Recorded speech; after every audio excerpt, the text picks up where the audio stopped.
Hello NEET PG aspirants. Official notice आ चुका है और नीट पीजी का एप्लीकेशन फॉर्म स्टार्ट हो चुका है। अब आपको कोई भी रश हासिल करके एप्लीकेशन फॉर्म नहीं फिल करना। आपको पहले समझना है कि इंफॉर्मेशन बुलेटिन में कौन कौन सी गाइडलाइंस हैं, कौन कौन से ऐसे पॉइंटर्स हैं जो आपको ध्यान में रखने हैं अपने एप्लीकेशन फॉर्म को फिल करने से पहले। एंड ऑल्सो जो भी गाइडलाइंस उन्होंने मेंशन करी है वो आपको पता होनी चाहिए ताकि कोई भी मिस्टेक आप कमिट ना करें। So let's get started with the video and see कि इस बार कौन कौन से बड़ी चेंजेस आए हैं और किन बातों का आपको ध्यान रखना है। तो सबसे पहले अगर हम बात करें तो आपको तीन बड़ी क्रिटिकल चेंजेस देखने को मिलेंगे। सबसे पहले तो मैंडेटरी आधार वेरिफिकेशन ऑथेंटिकेशन, ये पहले सालों में नहीं होता था बट इस बार से मैंडेटरी आधार ऑथेंटिकेशन हो गया है। जो आपका आधार कार्ड में नेम है वही सेम नेम आपका एप्लीकेशन फॉर्म में भी होना चाहिए और आधार कार्ड का डेटा आपका कंप्लीटली अपडेटेड होना चाहिए और जो भी आपकी वेरिफिकेशन ऑथेंटिकेशन होगी वो आपके आधार कार्ड के बेसिस पर ही होगी। तो आपको इंश्योर करना है कि आपका आधार कार्ड अपडेटेड रहे। सेकेंड इम्पॉर्टेंट चेंज है जियो लॉक टेस्ट सिटीज़। पहले क्या होता था कि जो पर्सन एप्लीकेशन फॉर्म पहले सबमिट करता था तो first come first serve basis पे आपको एग्ज़ाम सिटी एलोकेट हो जाती थी, पर इस साल से ये नहीं होगा। सो आपको रिलैक्स होके आराम से अपना एप्लीकेशन फॉर्म सबमिट करना है क्योंकि जो आपको एग्ज़ाम सिटी मिलेगी वो आपकी कॉरस्पॉन्डेंस एड्रेस के अकॉर्डिंग मिलेगी। आप थ्री प्रेफरेंसेस अपनी एग्जाम सिटी के फिल करेंगे। सबसे पहला तो वो जो आपके आधार कार्ड के एड्रेस में है और बाकी दो आपकी नेबरिंग स्टेट्स के हो सकते हैं। मोस्ट प्रोबेबली चांसेस यही हैं कि आपकी कॉरस्पॉन्डेंस एड्रेस के अकॉर्डिंग ही आपको एग्जाम सिटी मिलेगी। थर्ड इम्पॉर्टेंट चेंज है एग्ज़ाम पैटर्न में। अब जो आपका एग्ज़ाम होगा वो टाइम बाउंड इंजन्स के अकॉर्डिंग होगा। अगर आपके पास 5 सेक्शंस हैं, आपने फर्स्ट सेक्शन कर लिया, अगर आप सेकंड सेक्शन पे मूव करना चाहते हैं तो आप सेकंड सेक्शन पे मूव करने के बाद वापस फर्स्ट सेक्शन पे नहीं आ सकते। तो अगर आप कुछ भी अटेम्प्ट कर रहे हैं तो आपको ये इंश्योर करना है कि आपके पास बार बार रिविजन का स्कोप नहीं होगा। अगर आपने एक सेक्शन कर लिया, आप सेकंड सेक्शन में मूव कर रहे हैं तो फर्स्ट सेक्शन आपका सेव हो जाएगा और आप उसको रिविजिट नहीं कर पाएंगे। तो ये तीन बड़े इंपॉर्टेंट चेंजेस हैं जो इस बार आए हैं, तो आपको इनका ध्यान रखना है। तो चलिए देखते हैं कि टाइमलाइन क्या रहने वाली है। ये बहुत इंपॉर्टेंट फैक्टर है क्योंकि टाइमलाइन में आप अगर एक भी डेडलाइन मिस करते हैं तो बहुत डिफ़िकल्ट हो जाएगा चीज़ों को आगे मैनेज करना। सबसे पहले तो देखते हैं एप्लीकेशन सबमिशन की क्या विंडो है। 1 जुलाई से 21 जुलाई तक की आपकी एप्लीकेशन सबमिशन विंडो है। That means you have sufficient time.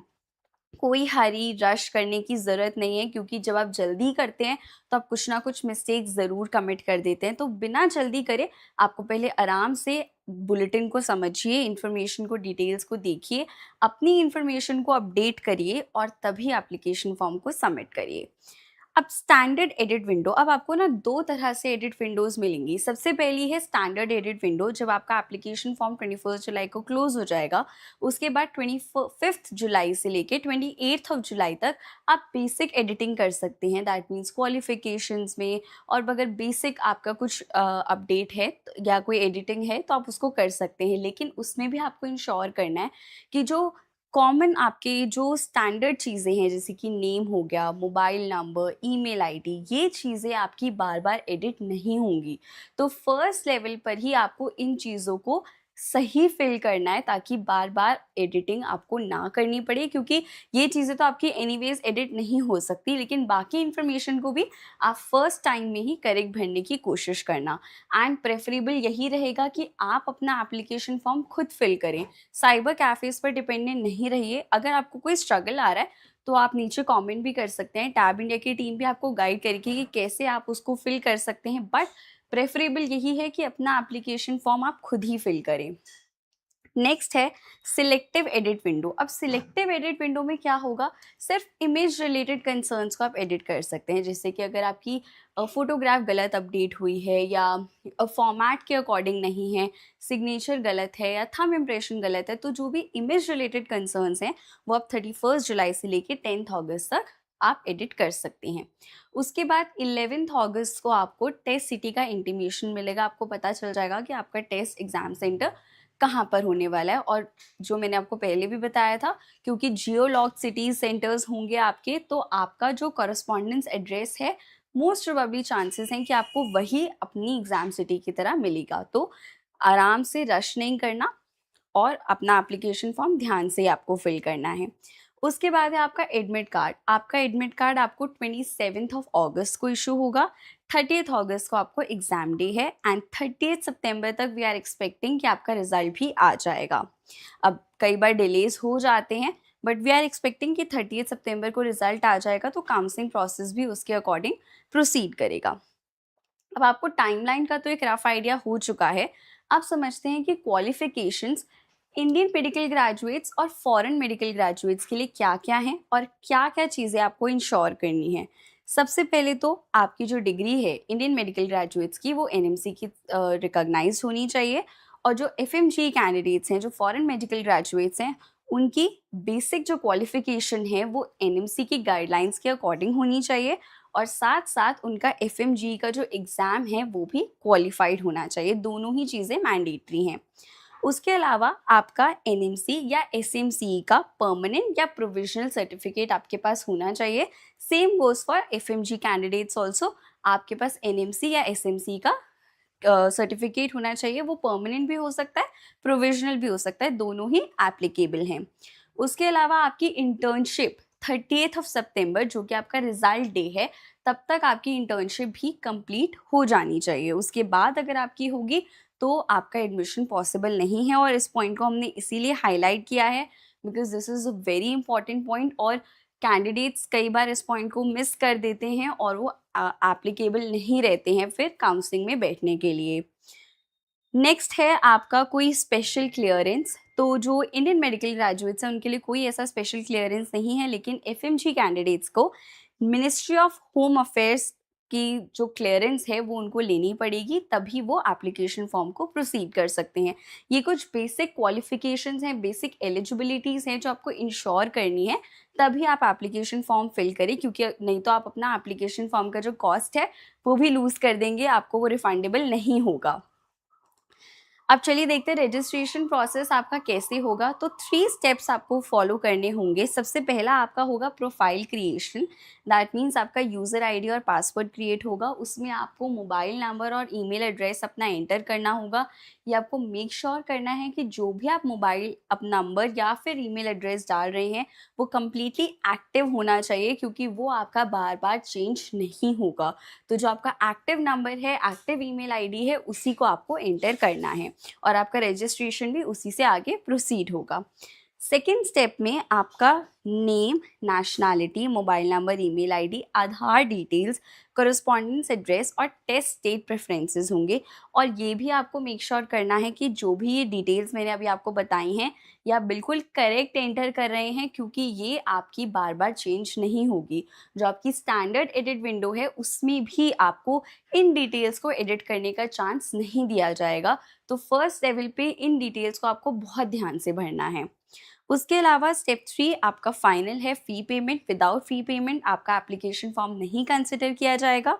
General, OBC और ईडब्ल्यूएस कैंडिडेट्स के लिए जो चार्ज है वो है 3500 और एससी, एसटी, पीडब्ल्यूडी कैंडिडेट्स के लिए आपका 2500 का चार्ज है। वो आपको जो पेमेंट है वो भी आपको ऑफिशियल वेबसाइट के थ्रू ही प्रोसेस करना है। बहुत सारे कैंडिडेट्स इस चक्कर में फंस जाते हैं कि वो किसी भी वेबसाइट पे अपना एप्लीकेशन फॉर्म प्रोसेस कर रहे हैं, फ़ीस पेमेंट कर रहे हैं। तो प्लीज़ बी माइंडफुल कि जो आप वेबसाइट पे अपना लॉगिन कर रहे हैं, आगे प्रोसेस कर रहे हैं, फ़ी पेमेंट कर रहे हैं, वो ऑफिशियल वेबसाइट के थ्रू ही हो रहा है। अब चलिए देखते हैं जो इस बार बहुत बड़ा चेंज आया है, आधार ऑथेंटिकेशन। सब लोग इसके बारे में बात कर रहे हैं, ये एक्चुअली है क्या और आपको इसके लिए क्या-क्या चीज़ें इंश्योर करनी है। सबसे पहले तो जो आप एप्लीकेशन फॉर्म में नेम एंटर करेंगे वो आपके आधार कार्ड के अकॉर्डिंग होना चाहिए। अगर आपके आधार कार्ड के नेम में कोई भी चेंज आप करवाना चाहते हैं तो एप्लीकेशन फॉर्म फिल करने से पहले आप उसको चेंज करवा लीजिए और तभी अपना एप्लीकेशन फॉर्म प्रोसीड करिए। 21 जुलाई आपके पास इनफ टाइम है, अगर आप करवाना चाहें तो आप चीज़ों को प्रोसेस कर सकते हैं। साथ ही साथ आपका बायोमेट्रिक ऑथेंटिकेशन एग्ज़ाम डे वाले दिन भी होगा। तो अगर आपके आधार कार्ड में आपके बायोमेट्रिक्स यानी कि फिंगरप्रिंट्स या फिर आइरिस अपडेटेड नहीं है, जो यूजुअली लोग मिस कर देते हैं, तो आप प्लीज़ उनको अपडेट करा लीजिए ताकि एग्ज़ाम डे वाले दिन आपको कोई भी हैसल ना हो। तो अब एक और इम्पॉर्टेंट फैक्टर, जो आपका टेस्ट सिटी है वो भी आपको आधार कार्ड के बेसिस पर ही मिल रहा है। जो आधार कार्ड में आपका कॉरेस्पॉन्डेंस एड्रेस मेंशन्ड होगा, उसी के अकॉर्डिंग आपको एग्ज़ाम सेंटर एलोकेट होगा। तो आधार कार्ड का इस बार बहुत ज़्यादा रेलेवेंस है। अगर आधार कार्ड में कोई भी चेंजेस हैं, प्लीज़ मेक श्योर कि आप उसको टाइमली करवा रहे हैं और अपना एप्लीकेशन फॉर्म भी विद इन टाइम ड्यूरेशन आप कंप्लीट कर रहे हैं। अब जो हम बार-बार टेस्ट सेंटर की बात कर रहे हैं, वो टेस्ट सेंटर्स आपको कैसे एलोकेट होंगे उसको भी देख लेते हैं। सबसे पहले तो आपका मैंडेटरी एंकर यानी कि फर्स्ट प्रेफ़रेंस आपकी कॉरेस्पॉन्डेंस एड्रेस की स्टेट ही होनी चाहिए। आप कोई भी नहीं फ़िल कर सकते। एनबीएमएस सबसे पहले आपको वहीं प्लेस करने की कोशिश करेगा। अगर वो नहीं होता है तो आपको नेबरिंग स्टेट्स का भी फिल करना है। ऑप्शन 2 एंड 3 वो नेबरिंग स्टेट्स हो सकती हैं। जैसे अगर दिल्ली का कैंडिडेट है तो वो यूपी, हरियाणा नेबरिंग स्टेट्स को अपना सेकंड और थर्ड प्रेफ़रेंस ले सकता है। अगर वो भी बाय चांस आपका फुल हो गया तो फिर ऑल इंडिया प्लेसमेंट होगी, बट इसके चांसेस बहुत कम हैं। फर्स्ट ऑप्शन जो आपकी खुद की स्टेट है, उसी में आपको एग्ज़ाम सेंटर मिलने का पूरा ट्राई किया जाएगा। चलिए अब देखते हैं एनाटॉमी ऑफ परफेक्ट अपलोड। अब इस पॉइंट पे most of the candidate struggle करते हैं कि इमेज जो है करेक्टली अपडेट नहीं हुई।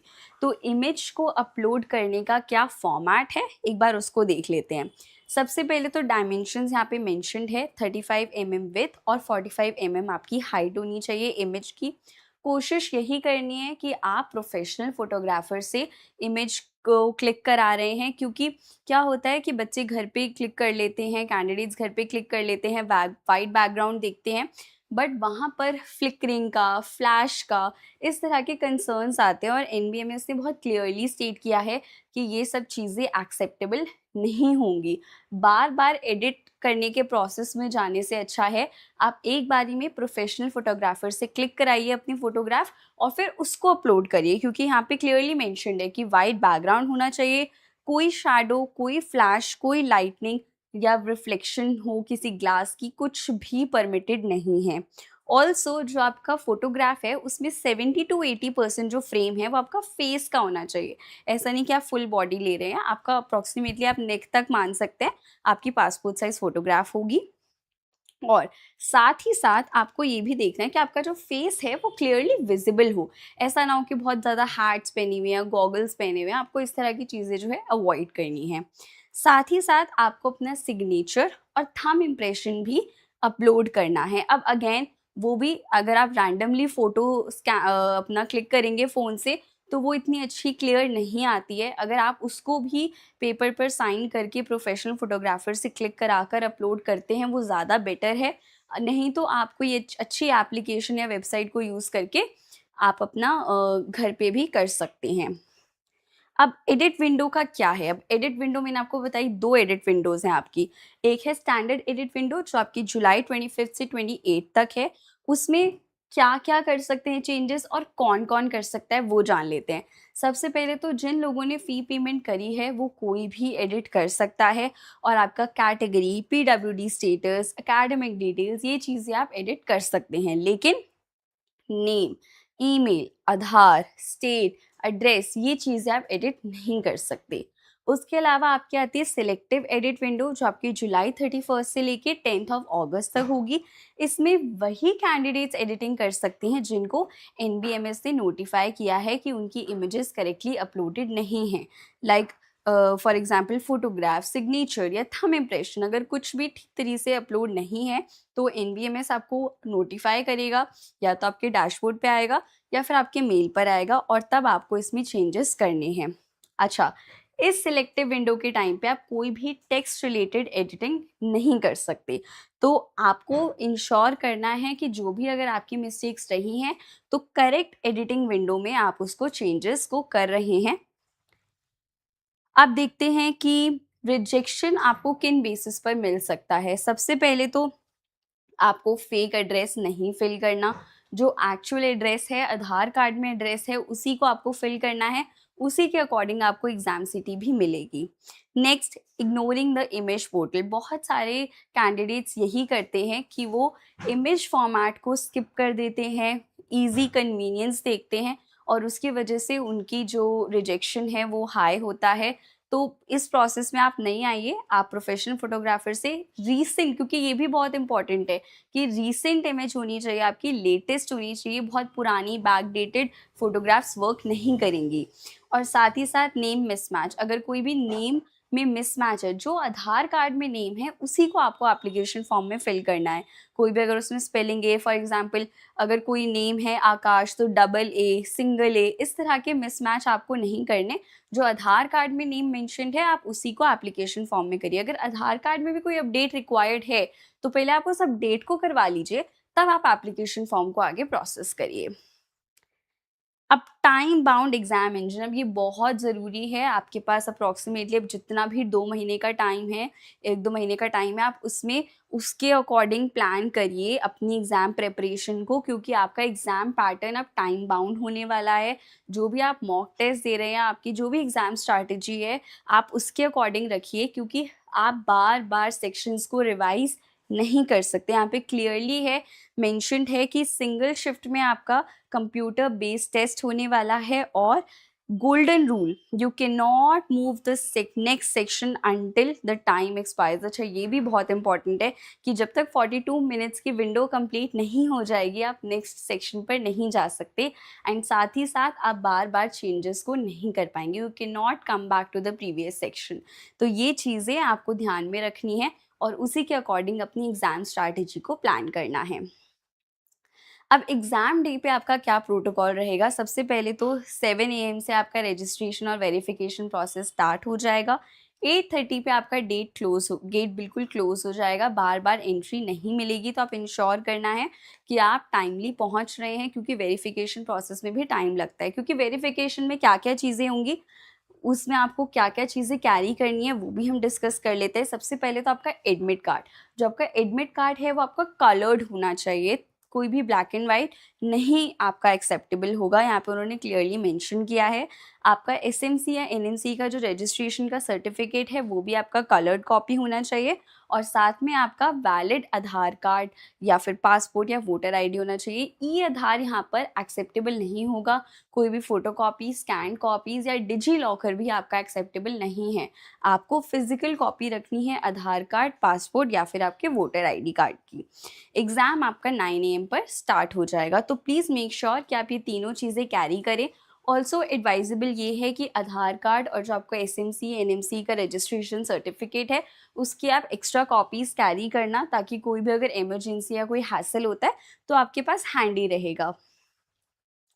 अब नेक्स्ट देखते हैं कि आपका जो कट ऑफ है, रिज़ल्ट है, वो आपका 30th ऑफ सितंबर तक वी आर एक्सपेक्टिंग कि आपका आएगा। और जो भी आपका रिज़ल्ट आए उससे पहले आपको अपनी प्रिपरेशन करके रखनी है डॉक्यूमेंट्स को लेके।